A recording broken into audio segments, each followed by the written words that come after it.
এখন যেটা in general অন্যরাও যেটা বলছে যে যারা তাদেরকেও লালবদরের মধ্যে অন্তর্ভুক্ত করা হচ্ছে, যারা কোনো না কোনো সময় আওয়ামী লীগের সমালোচনা করেছে কিংবা শেখ হাসিনার সমালোচনা করেছে। আমি এটা মনে করি না, আমি আপনি মনে করেন না, কিন্তু আচ্ছা, ইন জেনারেল আপনি লালবদর যাদেরকেই মনে করেন না কেন, তাদেরকে কি মনে করেন যে তাদেরকে কোন রকম শাস্তির আওতায় আনা উচিত কিংবা তাদের বিচার করবেন এক সময়? বাংলাদেশ আওয়ামী লীগের বিরুদ্ধে যারা 5ই অগাস্টের আগে ছিল, 5ই অগাস্টের আগে কথা বলেছে, তাদেরকে কেন শাস্তির আওতায় আনা হবে? কি কারণে? তাদের মতামতের জন্য? আপনি বাংলাদেশ আওয়ামী লীগের বিরুদ্ধে বলেছেন, সমালোচনা করেছেন, এটা তো কোনো শাস্তিযোগ্য অপরাধ হতে পারে না। অপরাধ হচ্ছে সেইটা যেই মানুষটা বাড়িঘর ভাঙচুর করেছে, যেই মানুষটা পুলিশকে হত্যা করেছে, মানুষকে হত্যা করেছে, বাংলাদেশের বিদ্যমান ফৌজদারি যে অপরাধ, সেই অপরাধ করেছে, তাদেরকে শাস্তির আওতায় আনা উচিত, এইটা আমি মনে করি। কিন্তু যেই মানুষটা বলেছে যে আমি শেখ হাসিনাকে দেখতে চাই না, আমি তাকে আর এক মুহূর্ত দেখতে চাই না, এক দফা তিনি কবে যাবে, এটাকে তো আমি কোনো ধরনের অপরাধ মনে করি না। হ্যাঁ, আমি অনুসারী হিসেবে তাকে অপছন্দ করতে পারি, আমার দল সমর্থন করেনি, তার কারণে আমি প্রেশার ফিল করছি, আমার খারাপ লাগবে, কিন্তু তাই বলে তো তাকে আমি শাস্তি দিতে পারি না। আমার কাছে যদি কোনো মানুষ আমার মুখের কাছে এসে সারাক্ষণ আওয়ামী লীগের সমালোচনা করে, আমার রাগ উঠতে পারে, আমার খারাপ লাগতে পারে, কিন্তু তাকে আমি মারতে পারি না, ধরতে পারি না। আমার যদি মগজ ওই পরিমাণ ক্যাপাসিটি থাকে, তাকে আমি পাল্টা যুক্তি দিব, কিন্তু তাকে আমি গায়ে স্পর্শ করতে পারি না, তাকে আমি আহত করতে পারি না, তাকে আমি একটা গালিও দিতে পারি না। মানে এটা আমি মনে করি এটা অনুচিত। এবং এত স্টুডেন্টরা রাস্তায় নেমেছে, এত ছেলে মেয়েরা আমাদের বিরুদ্ধচারণ করেছে, আমরা এদেরকে ধরে ফাঁসি দিয়ে দেবো? মানে এটা কি মানে বাংলাদেশ আওয়ামী লীগ কি মানে আমি জানি না বাংলাদেশ আওয়ামী লীগ কি মনে করে মানুষ, কেন এটা করতে যাবে? এই স্টুডেন্টদের অনেককে ভুল বোঝানো হয়েছে, মিথ্যা কথা বলা হয়েছে। যেমন আপনি দেখেন যে 16ই জুলাই বলা হয়েছে কি এই ঢাকা ইউনিভার্সিটিতে গণহত্যা হচ্ছে, সমানে আপনার স্ট্যাটাস দেওয়া হচ্ছে। আজকে এই দিনে এসে আপনি দেখেছেন যে ঢাকা ইউনিভার্সিটির একটি ছাত্রী, একটা পোকামাকড় পর্যন্ত মারা যায়নি ঢাকা ইউনিভার্সিটির, আপনি দেখাতে পারবেন না যে কেউ মারা গেছে। ফলে স্বাভাবিকভাবে এটি একটি গণতান্ত্রিক রাষ্ট্র। বাংলাদেশ আওয়ামী লীগ তার যে লেগেসি বহন করে, বাংলাদেশ আওয়ামী লীগের যারা ফোর ফাদার্সরা রয়েছে, বাংলাদেশের স্বাধীনতার যারা পিতারা রয়েছেন, বাংলাদেশের যিনি স্থপতি এবং তার সাথে যারা হাতে হাত মিলিয়ে বাংলাদেশকে গড়েছেন, তারা বাংলাদেশে এমন একটি বাংলাদেশ গড়ার চেষ্টা করেছেন যেখানে মানুষ তার কথা বলতে পারবে, লিখতে পারবে। প্রত্যেকটা জিনিসই ইতিহাসে আমরা দেখেছি যে বাংলাদেশ আওয়ামী লীগের আমলে সেটা নানানভাবে প্রমোট করা হয়েছে, বলা হয়েছে।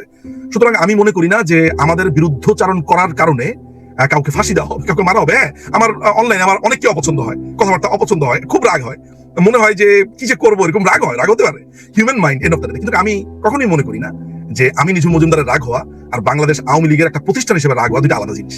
কেমন? বাংলাদেশ আওয়ামী লীগ, আপনি বাংলাদেশ আওয়ামী লীগের বিরুদ্ধে সমালোচনা করলেন, তাই বলে আপনাকে মেরে ফেলতে হবে, আপনাকে জেলে ঢুকাতে হবে? এটা তো মগের মুল্লুক না, এবং বাংলাদেশ আওয়ামী লীগ কোনো মগের মুল্লুকের মাধ্যমে পরিচালিত হয় না। সো এটা হচ্ছে আমাদের অবস্থান। বেসিক প্রশ্ন, কেন একজন সচেতন নাগরিকের আওয়ামী লীগকে সমর্থন করা উচিত? আওয়ামী লীগের মানে এমন কি বিশেষত্ব আছে যেটা অন্য রাজনৈতিক দলগুলোর মধ্যে নাই? বাংলাদেশ আওয়ামী লীগকে একজন মানুষ কেন সমর্থন করবে, সেটি হচ্ছে এক কথাতে, অনেকগুলো কথা আসবে, কিন্তু এক কথাতে বলবো যে এই পুরো বাংলাদেশকে ধারণ করবার জন্য, অনুধাবন করবার জন্য, এবং এই পুরো বাংলাদেশকে একটা মানবিক বাংলাদেশ হিসেবে গড়বার জন্য যেই অফারগুলো দেওয়া হয়, যে প্যাকেজগুলো দেওয়া হয়, সেটি বাংলাদেশ আওয়ামী লীগ দেয় এবং পালন করে। বাংলাদেশ আওয়ামী লীগ একটি রাজনৈতিক প্রতিষ্ঠান, একটি রাজনৈতিক কনসেপ্ট, এবং আমি মনে করি যে একটি ম্যানেজারিয়াল কোম্পানিও বলতে পারেন। মানে আমি যদি কমার্শিয়াল অর্থেও বলি, এখানে টাকা পয়সার অর্থে কমার্শিয়াল না। অর্থাৎ আমরা কি অফার করি? আমরা মানুষের কাছে কি অফার করি? আমি আপনার দেশটাকে দেখে রাখতে পারবো, আমাকে কি আপনি ভোট দেবেন? আমি আপনার দেশটাকে এইভাবে দেখে রাখতে চাই, আমি আপনার দেশের এই দেশটাকে আমি এইভাবে ম্যানেজ করতে চাই, আমার ম্যানেজমেন্টটা এমন হবে, এইভাবে করতে চাই। সো আমরা যেটা করি, আমরা আমার সার্ভিস অফার করি দেশের মানুষের কাছে। এই দেশের জনগণ হচ্ছে এই দেশের, আমিও দেশের জনগণ, কিন্তু আমি যখন একটা রাজনৈতিক প্রতিষ্ঠানের জায়গা থেকে বলি, তখন আমরা কি করি? আমরা একটা প্রোডাক্ট বিক্রি করলে কি করি? বলি আমার এই প্রোডাক্টটা, এই জিনিসটা গুণ আছে, ভালো আছে।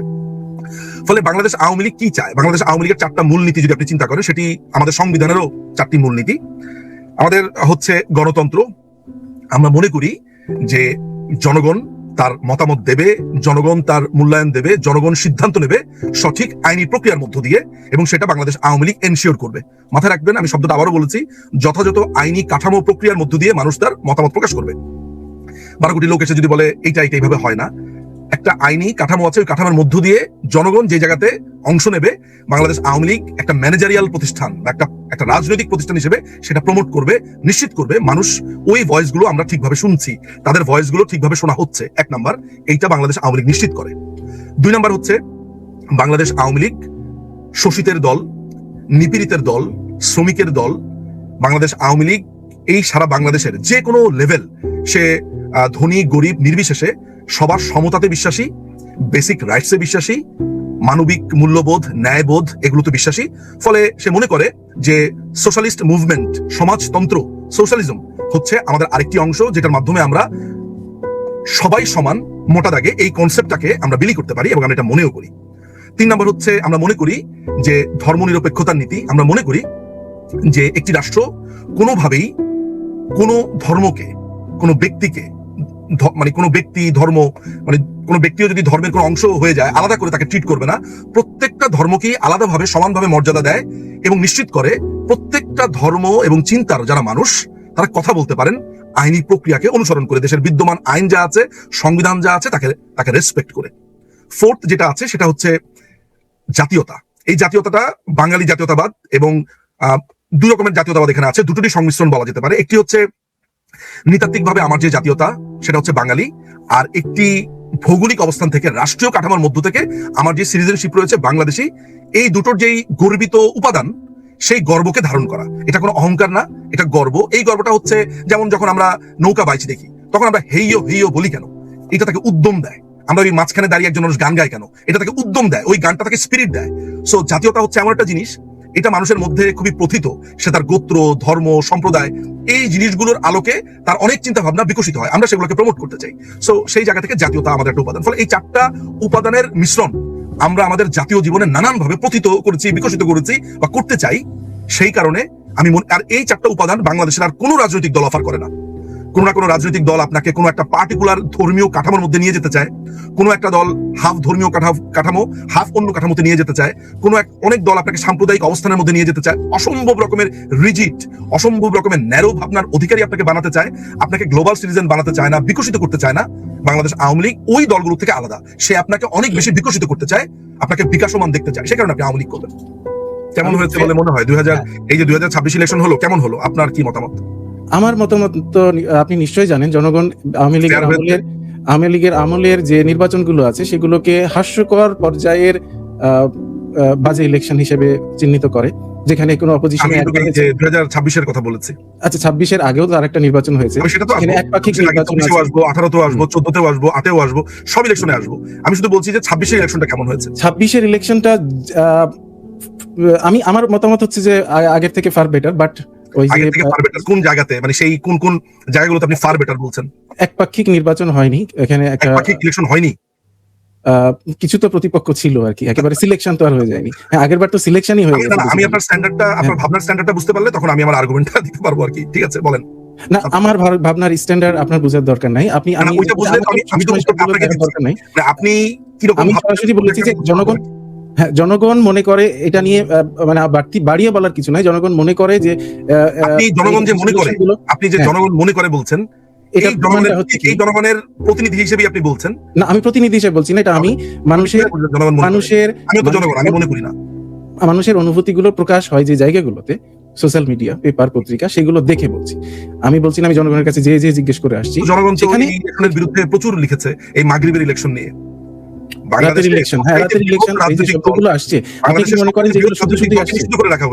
আমরা বাই চয়েস কিন্তু আমরা ইলেকশনে যাইনি তা না, নিষিদ্ধ করে রাখা হয়েছে। বাংলাদেশের সবচাইতে বৃহৎ এবং দীর্ঘ সময়ের বয়সী রাজনৈতিক দলকে নিষিদ্ধ করে রাখা হয়েছে। আমরা দেখেছি কিভাবে সিলের পর সিল পড়েছে আগের রাতে। আমরা দেখেছি কিভাবে ভুয়া ভোট হয়েছে, পুরো গণহারে ভুয়া ভোট হয়েছে নিজের চোখে, এবং শত শত শত শত ভিডিও আমরা দেখেছি। আপনি তারপরেও মনে করছেন আগের ইলেকশন থেকে ফার বেটার? সেটা বললাম, আমি জানি না। আমার কাছে আগের ইলেকশনটা ইলেকশনই মনে হয়নি, সেটা সিলেকশন ছিল। যেহেতু এক দল থেকেই সবাই আসছে, নিজেদের কিছু বিরোধী দল যারা দাঁড়িয়েছিল স্বতন্ত্র হয়ে, কারণ অন্য দল আসেনি, কিন্তু কোন দলকে কিন্তু মানে মানা করা হয়নি, বাধ্য করা হয়নি আপনি আসবেন না। কিন্তু আপনারা তো, আমি যদি আজকে আপনার সাথে আমার টক শো ছিল, টক শোটাতে আপনি আমাকে আমন্ত্রণ করেছেন, আমাকে সময় দিয়েছেন, আগে থেকে বলে রেখেছেন। আমি যদি এই টক শোতে না আসতাম, আপনি আপনার দর্শকদের জন্য আপনি আপনার নিজের টক শোটা চালিয়ে যেতেন, কারণ আপনার কমিটমেন্ট আছে জনগণের কাছে। আপনি আপনার কথা বলে যাচ্ছেন, আপনার অনেক কথার সাথে হয়তো আমি একমত হলাম না, কিন্তু আপনি একা একা বলে গেলেন। আমি কি দাবি করতে পারি যে উনি একা একাই তো বলে গেল? এখন আপনি একা একা বলে যাবেন, এটা কি আপনি তো আমাকে বাধ্য করেন, আমি আসি নাই তো দোষটা তো আপনাকে দিতে পারি না। আমি অংশগ্রহণ করলাম না কেন? তাহলে তো আপনার সমস্ত কথা আমাকে মানতে হতো না। এখন তো একপাক্ষিক ভাবে আপনিই বলে যাবেন, এটাই তো নিয়ম। মানে এরপরে আপনি যদি বলেন যে আমরা তো কখনো বিএনপিকে আসতে মানা করিনি, আমরা পরিষ্কার ভাবে বলেছি যে ওরা যেটা চায় তত্ত্বাবধায়ক সরকার, সেটি আমাদের আইনে নেই, আদালত বাতিল করেছে, আমরা কিছু করিনি। এবং আমরা পর্যন্ত নিজম ভাই কিছু করেননি জানি, কিন্তু করতে তো পারতেন।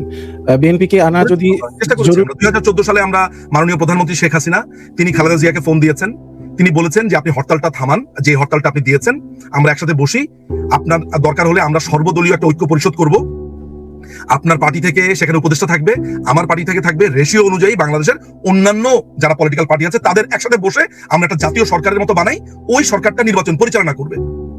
কেন করবে? কারণ তত্ত্বাবধায়ক সরকার সিস্টেমটা আদালত উঠিয়ে দিয়েছে, আমাদের কিছু করার নাই।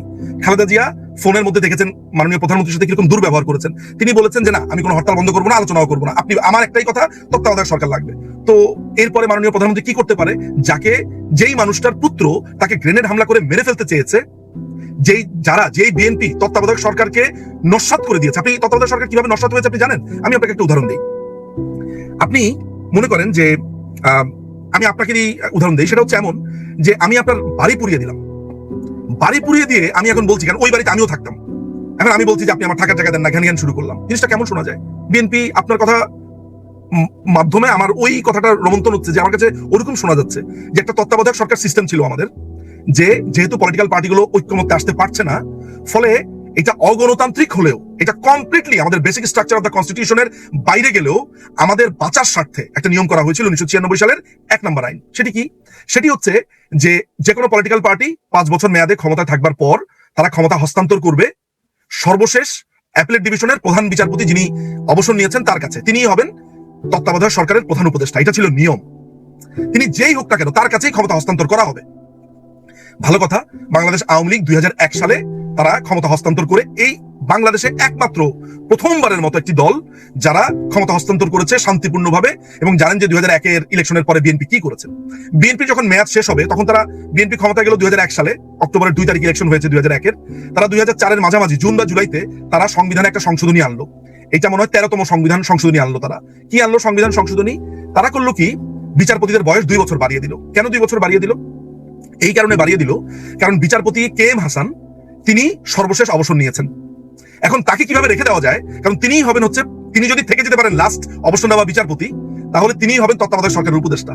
কিন্তু কে এম হাসানের পরে বিচারপতি রুহুল আমিন, তার আপনার অবসর নেওয়ার কথা ছিল। তো তিনি যাতে অবসর নিতে না পারেন এই জন্য তার চাকরির মেয়াদ আরো 2 বছর বাড়িয়ে দিল। ফলে বিচারপতি রুহুল আমিন আরো 2 বছর চাকরি করবে, তাহলে শেষ বিচারপতি থেকে যাবে হচ্ছে কে এম হাসান। তো কে এম হাসানকে রাখার জন্য বিএনপির এই চেষ্টাটা কেন? কারণ কে এম হাসান বিএনপির আন্তর্জাতিক বিষয়ক সম্পাদক ছিলেন। আওয়ামী লীগ কিন্তু তাও মেনে নিত যদি এটা ন্যাচারালি হতো।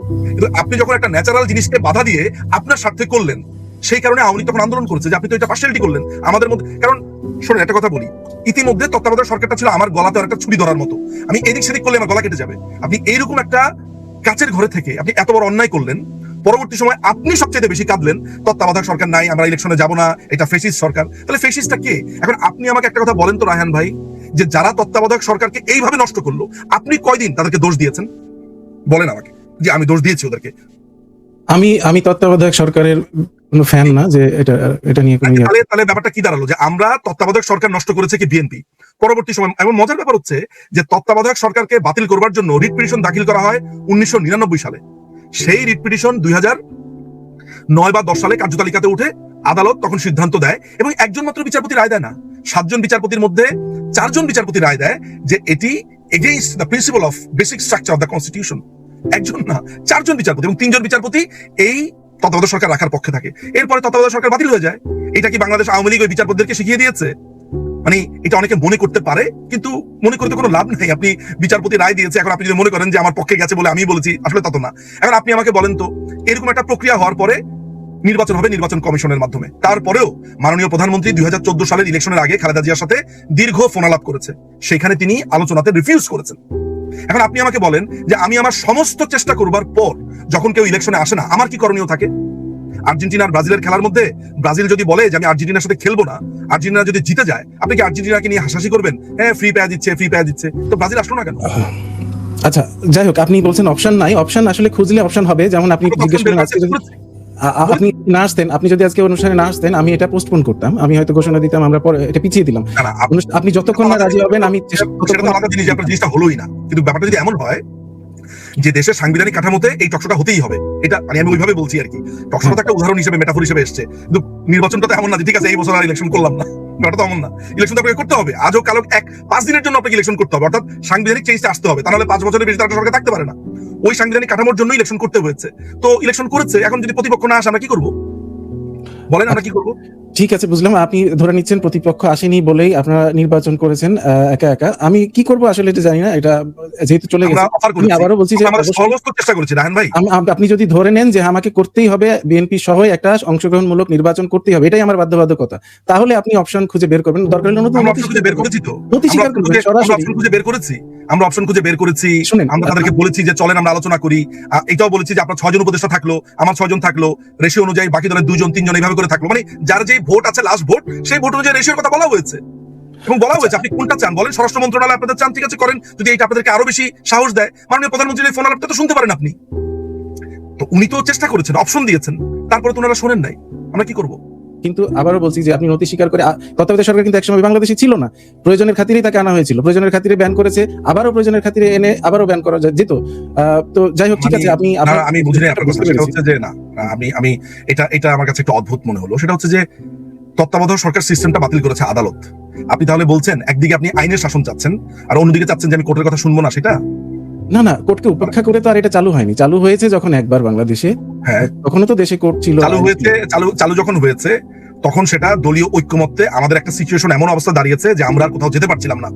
আমরা রাজনৈতিক যে পুরো ব্যবস্থাতে লক আপ হয়ে গিয়ে আমরা সেখানে গেছি। যাওয়ার পরে এই সিস্টেমটাকে নষ্ট করেছে বিএনপি এটাকে ছারখার করেছে। দেশে 111 আসলো, 111 আসার পরে 2 বছর ধরে আর্মি শাসন থাকলো। আমাদের এত শিক্ষা হয়েছে, এত অন্যায় করেছে বিএনপি, এরপরে একটাবারের জন্য আপনি বললেন না যে বিএনপির দায়িত্ব ছিল, সংসদ দায়িত্ব আমাদের ছিল। না না না, বিএনপির দায়িত্ব ছিল ডেফিনেটলি। একবার বলছেন না ইয়েস বিএনপির রেসপন্সিবিলিটি নেওয়া উচিত ছিল, আপনি বারবার বলছেন আমার রেসপন্সিবিলিটি নেওয়া দরকার ছিল। কারণ হলো আমার এখানে বিএনপির পক্ষের লোক নেই, তাকে আমি বলবো ডেফিনেটলি বিএনপির কোনো অবহেলা ছিল। বিএনপির ওই আপনি বলবেন না না, বিএনপির পক্ষের লোক না থাকতে পারে, এখানে তো রাজাকারের পক্ষের লোক নেই, আপনি রাজাকারের পক্ষের লোক হয়ে রাজাকারের পক্ষে কথা বলবেন? না না না, এখানে ধরেন আমরা এই যে আমি একটু আগে চিলির কথা বললাম, চিলির আলেমদের কথা বললাম, তো পিনোশে তো এখানে উপস্থিত নাই, তো আপনি পিনোশের পক্ষে বলেন একটু শুনি। আমি আপনাকে তেমন দাঁড়ায় যে যাদের পক্ষেই আমার কথা বলতে হবে তাদের একটা করে রিপ্রেজেন্টেটিভ থাকতে হবে, নট নেসেসারিলি। আমি বলছি এই কারণে যে বিএনপি তত্ত্বাবধায়ক সরকারকে পুরো নষ্ট করেছে, আপনি তাদেরকে একটাবারের জন্য বললেন না ওকে যে তাই তো এই পদ্ধতি এই করেছে, আপনি বারবারই ছেলে বলছেন তারপরেও, মানে হচ্ছে যে এরকম যে সমস্ত দায় আওয়ামী লীগ তার কাঁধে চেপে বসে আছে। আওয়ামী লীগের দায়ের কথাটা আমি আপনাকে বলি, 1971 সালের পরে রাজাকারদের বিচার করবে আওয়ামী লীগ। দেশ গড়তে হবে কার? আওয়ামী লীগ। তার আগে যাই, দেশ স্বাধীন করতে হবে কে? আওয়ামী লীগ। দেশকে ইয়া আইয়ুবের কাছ থেকে রক্ষা করতে হবে কাকে? আওয়ামী লীগ। 1975 সালে আপনি সেই আওয়ামী লীগকে শেষ করে দিলেন। এরপরে এরশাদের বিরুদ্ধে আন্দোলন করতে হবে কার? আওয়ামী লীগ। এরপরে ওই সময়টাতে খালেদ মোশাররফকে হত্যা করা হয়েছে, এটিএম হায়দারকে হত্যা করা হয়েছে, তার বিচার করতে হবে কে? আওয়ামী লীগ আমলে সেই বিচার শুরু হয়েছে। কর্নেল তাহেরের বিচার মেরে ফেলেছে জিয়াউর রহমান, সেটার বিচার শুরু হয়েছে আওয়ামী লীগের আমলে। 2500-2000 সেনাবাহিনী সদস্যদেরকে জিয়াউর রহমান হত্যা করেছে, সেটার ক্ষতিপূরণের জন্য আওয়ামী লীগ আমলে পিটিশন দায়ের করা হয়েছে। যুদ্ধাপরাধীদের বিচার আওয়ামী লীগ আমলে। আপনার বঙ্গবন্ধু হত্যাকাণ্ডের বিচার আওয়ামী লীগের আমলে, জাতীয় 4 নেতার হত্যাকাণ্ডের বিচার আওয়ামী লীগের আমলে, গ্রেনেড হামলার বিচার আওয়ামী লীগের আমলে, জঙ্গি হামলার বিচার আওয়ামী লীগের আমলে। সমস্ত কিছুর দায় আপনি আওয়ামী লীগের কাঁধে চাপায়া দিবেন, আবার বলবেন যে আমরা কেন গণতন্ত্র প্রতিষ্ঠা করি না। তো সবই তো করলাম আমরা, এই দেশকে আনলাম আমরা, এই দেশকে সাজালাম আমরা, সব দায় আমাদের রে ভাই। আমাদের সাথে যারা রাজনীতি করেছে আমাদের প্রতিপক্ষ, তাদের কোনো দায় নাই। এই যে গণতন্ত্রের নামে আপনার এই কর্নেল ফারুক এবং রশিদকে পার্লামেন্টে নিয়েছে খালেদা জিয়া, ফ্রিডম পার্টির থেকে তারা নির্বাচিত হয়েছিল 15 ফেব্রুয়ারি ইলেকশনে। একটা কথাও কি বলেছেন এটা গণতন্ত্র? এরশাদ পতনের পরে আমরা কি বঙ্গবন্ধুর খুনিদেরকে পার্লামেন্টে দেখতে চেয়েছি? আমরা কি চেয়েছি যে আব্দুর রহমান বিশ্বাসের মতো একটা রাজাকার প্রেসিডেন্ট হবে? জিয়াউর রহমান শাহজিয়ার মতো একটা পার রাজাকারকে প্রধানমন্ত্রী বানিয়েছে, গোলাম আজমকে দেশে ঢুকতে দিয়েছে। এগুলোর প্রত্যেকটার বিরুদ্ধে আমরা ছিলাম।